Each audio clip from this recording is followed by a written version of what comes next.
Today on Enthusiastically Spiritual, we're going to talk about being a participant in your own spiritual life. And this has a lot to do with working with your spiritual helpers or your guides. Well, this sounds fun. It's going to be fun.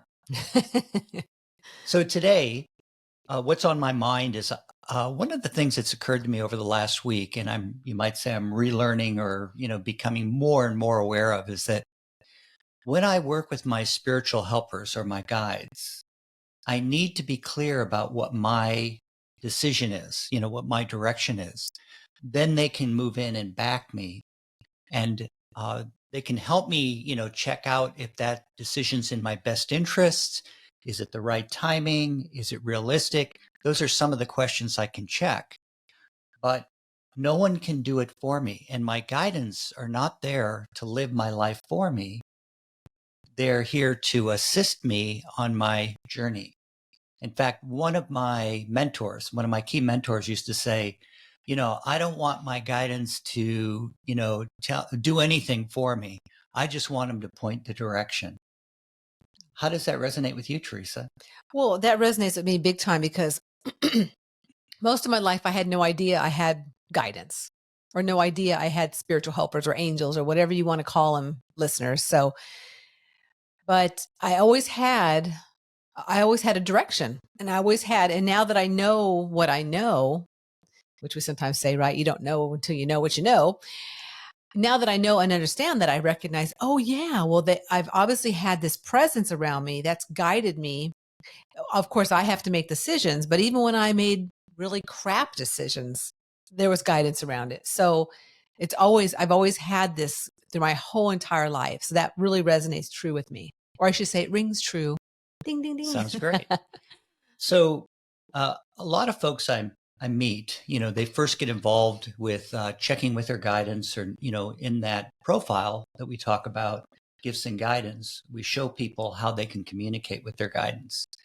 And there's some links to that in the show notes. One of the things that starts to occur is often they'll get answers that are really clear at first. And then over time, they seem to lose that connection and the answers aren't that clear. And one of the areas you can sort of take a look at for yourself, and I've had to regroup for myself at different times, is, am I asking my guidance to make a decision for me? Am I, in a sense, in a limbo situation where I'm just waiting for some big aha moment or something?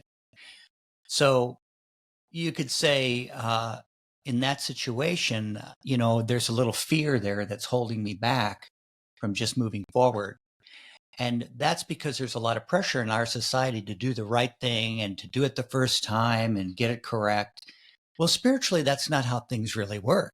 Spiritually, we're all just practicing. And we're always going to have opportunity to practice whatever we think we've mastered or what we're mastering at a higher level. So one of the keys to regaining that clarity of, inspiration from guidance for me has been to get into action, make a decision, even if it's not totally clear to me what I need to be doing. Once I start moving into action, I find that the other answers I'm looking for start to come through. Have you ever had that happen? Yeah, I have. And I like where you're going with this because the fact that, there's a lot of passivity in spirituality. And as far as meditating, doing even my yoga nidra, like, just not doing anything, right? Yeah. But I do have to be in action because to accomplish things, to be a part of my existence and the existence of being here on the planet. So it's just like some people say, the monks that are up in the mountains meditating their whole life away. It's like, well, okay, maybe that's what they came here to do this lifetime, but to be in action really is where, for myself, the fulfillment comes. Well said. And what occurs to me is, just for me to remember that there's no mistakes, there's only stepping stones. And, with experience over time, I seem to get better and better at working with my guidance as if I practice. And I often counsel folks when I first meet them, don't be afraid to get some wrong answers. I mean, explore how you communicate and explore in certain areas of your life. You may have expectations, or you may have a religious concept around, that positive Holy Spirit that's here to guide us. Well, you begin to let go of those as you have experience. You can't outthink every situation. You just have to live it. In fact, recently, I was on a retreat where we really, decided to regroup. What is this whole idea of spiritual lessons? What's going on there? And essentially, we have opportunities, we have experiences, and let's say my job's, an experience that I have. Well, what's the opportunity there? It might be to be more organized or communicate more clearly, or all kinds of, learning opportunities. And when I really tune into what the lesson is, that's when it all, starts to take on more meaning. And that's really where my guidance can help me. Help me more. How do I stay in my thrust? My spiritual thrust is to be happy and free. Well, I haven't always felt happy and free, when pressure moves in on me. But when I work with my guidance and look for solutions, bother to ask, then the solutions come to me. Have you ever had anything like that happen to you? Yeah, and I guess what kind of is coming to me as you're talking about it is that this is really about making all this unseen parts of us practical and understanding that we do all have a team that we have, our we call them spiritual helpers or spiritual teams, but like they're part of us. So they're, obviously the unseen parts of us, but a part of us that we can access, 24/7, anytime we need to gain some support, or even if we don't ask for it, right? It's there. I mean, like I said, Yeah. the times I had no clue that I had any kind of help from the other side, it was always, there was always help there. And so what I like about where, what you're talking about, Tom, is how again, it's about making it practical. Like, I can meditate, I can yoga nidra, I can go to a conference, I can gather all kinds of insights in my mind, and in my intellect, and even in my body. So this is back to the mind, body, spirit, part of Hmm. us. And in my body, I can work out, I can, really exercise and be healthy and eat well. But that spiritual part of us, a lot of people just don't really understand it or even relate to it, but it's just part of the mind, body, spirit parts of us. So, and understanding that as a team, I've got a team that loves backs and supports me and respects me, but I need to be in action and I need to move forward what I'm here to do in order to really fully access the teamwork that I have put together for myself. Yeah, you might say that when, I'm in action and I'm moving forward one way or another, the solutions come to me. I'll Mm. see, oh, that's what's going on here. So sometimes, the questions that I'm asking my guidance, or things I'm trying to clarify or check out, I'm even asking because I have a false idea of what I'm checking out. It's not even, and in fact, one of the things I love to share with people is that, once I get the information, once I find out the facts, or I gain that understanding, or I have that picture, or I have a real honest feeling about something, or that inner knowing, once I get that, I go, aha, I don't even need to ask about this one. This is obvious. I don't want to be involved with this, or I do want to be involved with this. And, uh, but that's the main thing. They're there to back us in our growth. As you were sharing, just could really feel in my feelings. I could really feel that idea of, I'm here to be involved, and that's where the action is. That's where the fulfillment is. That's where the outflow is. That's where the enthusiasm starts to flow again when I'm involved in my life. So, like I shared in other times, our our spiritual helpers, our guides, they respect us too much to do it for us because they know what we're capable of. And when you have doubts, that's a good time to just recheck. And like I say, sometimes, it's not the best timing for you to do something, or you might not have all the facts, but that's where guidance can help you and clarify that. Help you work more with your sensitivity. And if you ever get a hunch about something, oh, I got a hunch. I wonder if that was my guidance, or is that just something, a thought that's traveling around through the environment? Right. Yeah. Being able to really clarify what am I hearing? What am I feeling? What am I knowing? Which are our senses, right? Yeah, Those parts of that, which we call our four the gifts. spiritual gifts. Yes. Yeah. So really understanding that as I'm in action and I'm working with those gifts, guidance is bringing in information. So I'll give you some examples of like connecting to my loved ones that have passed on. So years ago when I'd be out walking and I would smell cigarettes, and this is part of one of my senses, right? And for some reason, that the sense of smell has been very prevalent in different times in my journey. So I'd be out and I'd smell cigarettes, and then all of a sudden I'm like, "What's that?" And I would know it's my dad.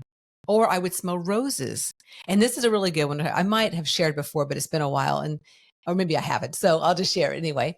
One time I was walking into a nursery, a place where you buy plants and stuff, and all of a sudden I smelled fried chicken. And I looked all around. I'm like, what in the world? I mean, like it was so pronounced. And all of a sudden I knew it was my grandfather, who for years we would go to Disneyland. And at the end of Disneyland, we would go home with my grandma to take her home. We'd buy my grandpa a bucket of chicken, of KFC chicken. No plug on KFC because I don't eat that anymore, but it was really good back in the days. And so knowing that whenever I'm accessing these parts of me, these spiritual gifts, as Tom and I, refer to them in our gifts and guidance consultation session that we offer, that it's a way to connect with spirit, because that's how it comes in. That's how spirit can share with us through a smell, through a feeling, through an inner knowing, is one aspect of the gifts that, they can amplify a little bit more than just, us working with them. Yeah, or if you're high in vision, they communicate through symbols. So the language of spirit is the language of feelings. And those feelings and impressions come through our four spiritual gifts, is what we call them, because as a soul, that's how we communicate. And, for me, I think in pictures, I get symbols, then I get those thoughts or that understanding. And then I have, or keywords, you might say, then I have a feeling for something, that gut feeling we all talk about. And then that sense of that inner knowing. And that's my gift order, is vision, intuition, feeling, and prophecy. And the impressions come, with all those, from all those different angles. I had an experience recently where, I walked into a chance to do some business in a business situation. And, it kind of felt good. I liked the lobby and the environment. And there was some opportunity there for me, if I wanted it. And it's been occurring to me lately, like, well, maybe it'd be easier than this other thing I'm, trying to do. Why don't I just go do that? And I was checking with my guidance, and is this in my best interest? Is this the right timing? And I received a no answer. And then I was like, well, okay, well, what's that about? Because it keeps coming to mind. And then when I delve further with my gifts, I really picked up this impression, like the picture that I have of the place is not really what's going on there. So, when we get impressions that we say later, like, oh, I thought it was going to be different. I thought that job was going to work out differently, or that relationship was going to work out differently.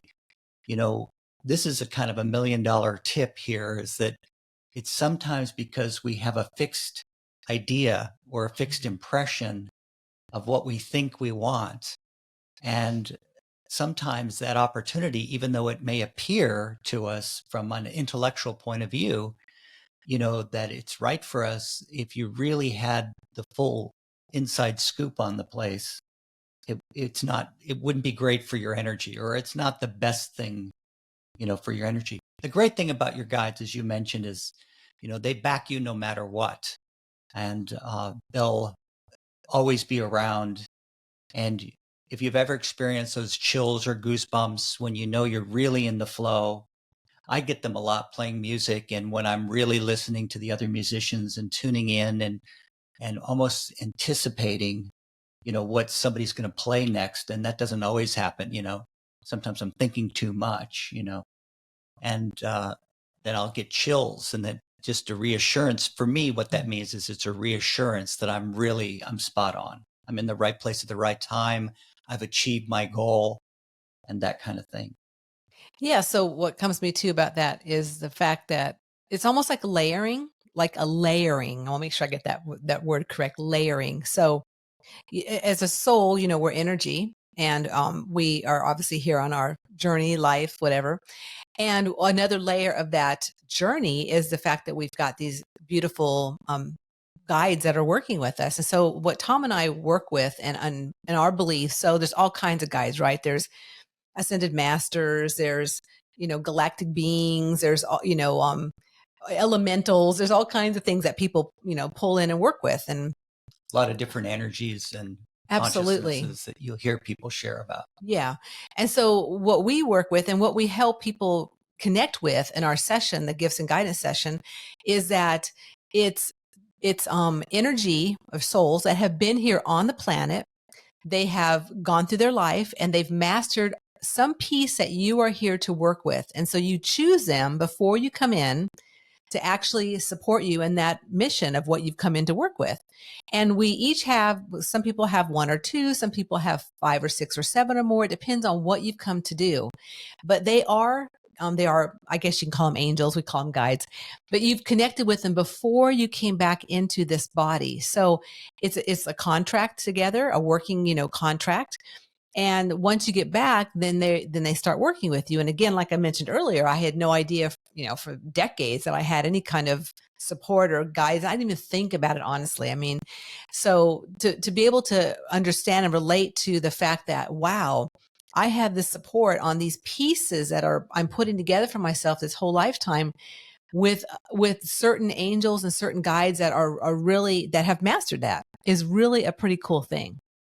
Yep. And if anybody wants me to channel a message from spirit or channel from my guides, they want me to share that, or I'm allowed to share that, no matter what you're going through, everything's going to be okay. Nice message, Tom. An impromptu. Yeah. And, well, it's been real for me. I've been working with my guidance for, a long time in a conscious way. And it started for me as an imaginary friend when I was a child. And then, then people talked me out of the fact that I had this imaginary friend. And then so I didn't believe in that anymore. And then over time, I got reintroduced to my guidance through one of these gifts and guidance profiles. And then I began to learn about my 4 gifts, the spiritual ways that I perceive impressions. And then we talked about in a previous episode, we check where our energy's at. So, life for me has been kind of an unfolding process. And the more that I've worked with my guidance, the easier it gets. And there's always sort of new challenges and new opportunities to take it further. But they're very patient. Even when I get off track, they have a lot of patience. And I like to say the environment, the universe is really a very benevolent place. I mean, we come here with a purpose and a thrust. Our purpose is to learn and grow. We're definitely here to get experience. That's how we turn that experience into wisdom. And when you're aware of what you're learning, by working closer with your guidance, then you grow faster. That's all. I mean, people don't have to believe in guidance to grow spiritually.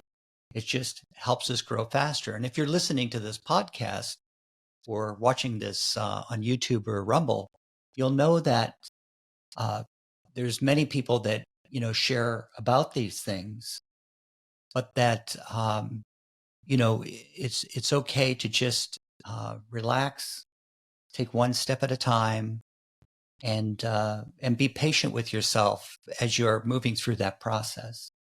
Yeah, and I think the key is really just making it practical and knowing that, this is not or I've said maybe rocket science. Yeah, and it's not It's not. woo-woo, it's not No, complex. this is a part of us. Yeah. Yeah. The word angels just means messenger of God. And, think about it. If, that creative force, God, that loving I am energy, he's smart enough to delegate. Or she. Hello. Yeah, that We'll say energy is it's. smart enough to delegate. It's smart enough to delegate. Yeah. Correct And you want to work pronouns. with the highest source that's available to you. And those spiritual helpers are 100% positive. They're very patient, very loving. They can work magic in your life and open doors for you. And the key is just, are you listening? And And and trusting. are you involved in your life enough that they can help you, move forward? So it's not a thing of, it's not a thing you have to figure out. It's not a theoretical thing. It's you need to have a feeling for things. You need to organize your feelings and then move into action. Then you come back to your feelings. You may modify what you're feeling and reorganize something based on what you find out. And as long as you move from that, a lot of folks thinks it starts with thinking, but really, if you want to have some sustainability in what you're doing, work from your feelings first. If you want to be in the right place at the right time, pivot from your true feelings. And, we always talk about emotions are not, your true feelings. In fact, you might say they're programmed, or they're feelings of the intellect, you might say, is one way to describe it. But we need our emotions because it's how we communicate. And there's nothing wrong with emotions. It's just my guidance can really help me discern, is that an emotion I'm feeling, or is that my true feelings? But when you're relaxed, when you're positive, when you're hopeful, that's the best time to get those answers. And I could talk about working with my guidance all day long because it's been such a powerful influence. And the times when the little light bulb goes off, and I have solutions. Uh, even yesterday, I'm working on a new business project, and part of me is like, where do I get started with this? This is kind of new, and right away I had this little flash of inspiration. Well, like, how about just find out what they're looking at? Why don't you read their website? Oh, okay, and from there, the next step occurred to me. Well, now that I've read these terms on their website, some of that I don't know what they're talking about. Let me go look that up. And then from one thing led to another, and before you know it, I'm aware in a new area. That's being practical, right? That's being practical. Absolutely. So, listeners, if you are looking at a moment in your life when you're ready to be in action and not so passive, you can check out the link in the show notes, and you can check out our gifts and guidance profile session, which is a 1 hour session that both Tom and I do offer. And it's a great way, again, to connect with your spiritual helpers. We will share with you how many you have brought in with you. We'll share what they were in their last incarnation, masculine or feminine, which just gives you an essence of what energy are you working with more this lifetime through them. And also a two-way connection to connect with them, and which is a really cool technique. Yeah. And the soul has no sex, no color, no religion, but the masculine vibrations kind of more about direction and organization. The feminine vibration, or that feminine opportunity, is more about nurturing and guiding. And we need both. And we all have both parts in us. But what our guidance were in that last incarnation just is another hint as to where they might be helping us, the areas they might be helping us that are fresh, for them. Right. So it's a great session. If you're looking into it, you look again, you can look in the show notes. And also in that session, we also share with you about your 4 gifts of intuition and give you a gift order of how you work with them How you receive those impressions. and how you receive those impressions. And also that snapshot of where your energy's at, which if you listen to the episode before this, you heard a little more about that. So that's what the whole session has in it. It's a really powerful session. It really helped shift me in a big way with understanding more about that spiritual part of who I am. Yeah, and the profile will really help you, make sure you're tuning into the highest source available to you. Because sometimes, the ideas or the concepts we have about what we're going through are not really accurate. They're ideas we've been programmed with. So sometimes the way our guidance communicates is like, what? Oh, wow, that's a different perspective. Getting back to that higher ground, that spiritual perspective, Right. that we always like to share about. So yeah, so that's a great place to, I think, stop and give a little Let's wrap it up thanks. here, Let's Teresa. wrap it up here, Thomas. It's a wrap. So But thanks again. So thanks again for listening to another episode or watching again on YouTube or Rumble to another episode of Enthusiastically Spiritual. We appreciate you so very much. And we know that y'all are in all corners of the world because we look at our stats. We're like, oh my gosh, you're everywhere. So wherever you're at, sending you lots of love and backing for your journey and hope, you have amazing connections with your spiritual helpers. And thank you for listening to another episode. Yeah. And if you have any comments or experiences you'd like to share, please comment at either the podcast inbox or the YouTube videos or Rumble videos. We'd love to hear about your Or experiences. Apple. Apple's another good place Yeah. too. Oh, and Apple. Apple. Yeah. Okay, so until next time, just remember that life is too short to not be enthusiastic about your unique journey. Hey everyone, for a spiritual perspective that you won't find anywhere else but right here, please make sure you subscribe.